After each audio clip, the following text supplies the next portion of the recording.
এই প্রজন্মের অন্যতম আলোচিত অভিনেত্রী তানিয়া বৃষ্টি।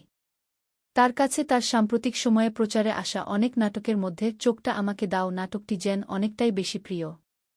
নাটকটি রচনা করেছেন, নির্মাণ করেছেন নাট্যকার, নাট্যনির্মাতা সাগর জাহান। এর আগেও সাগর জাহানের পরিচালনায় তানিয়া বৃষ্টি ছোবল, মিস শিউলির প্রেমিকেরা, চাবিওয়ালা নাটকে অভিনয় করেও বেশ প্রশংসিত হয়েছিলেন। তবে তার চেয়েও যেন অনেক বেশি প্রশংসার জোয়ারে ভাসছেন সাগর জাহানের চোখটা আমাকে দাওতে অভিনয় করে। এই নাটকে তানিয়া বৃষ্টি একজন পতিতার চরিত্রে দুর্দান্ত অভিনয় করেছেন। তার বিপরীতে অভিনয় করেছেন সময়ের আলোচিত অভিনেতা জোভান।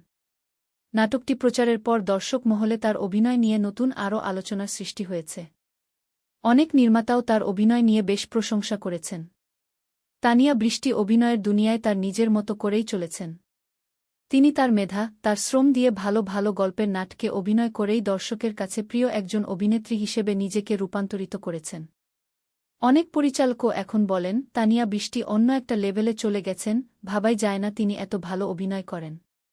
তার সমসাময়িক অনেক শিল্পীর চেয়ে তার স্ক্রিপ্ট মুখস্থ করার বিষয়টিও অনেকের দৃষ্টি কেড়েছে। তানিয়া বৃষ্টি বলেন, চোখটা আমাকে দাও আমার ভীষণ প্রিয় একটি নাটক। এই নাটকে অভিনয়ের জন্য আমার নিজেরই যথেষ্ট প্রস্তুতি ছিল। সাগর ভাই আমার অত্যন্ত প্রিয় একজন পরিচালক।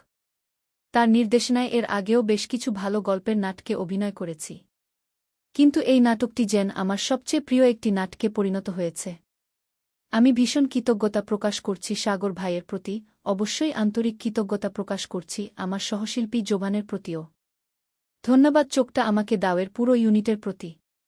আগামীতে আরও ভালো ভালো অন্যরকম গল্পের প্রতি আমার মনোযোগ থাকবে। মহিন খান পরিচালিত তোরা মানুষ হবি কবে, সাইদুর ইমনের একদিন তুমি বুঝবে, সোহেল রানা ইমনের তুমি কি সেই তুমি, গোলাম সোহরাব দোদুলের মিথ্যুক মিহির আলী নাটকগুলো ইউটিউবে সম্প্রতি প্রকাশিত হয়েছে। নাটকগুলোতে তানিয়া বৃষ্টির বিপরীতে আছেন শামীম হাসান সরকার, শাশ্বত দত্ত, নিলয় আলমগীর ও আরশ খান।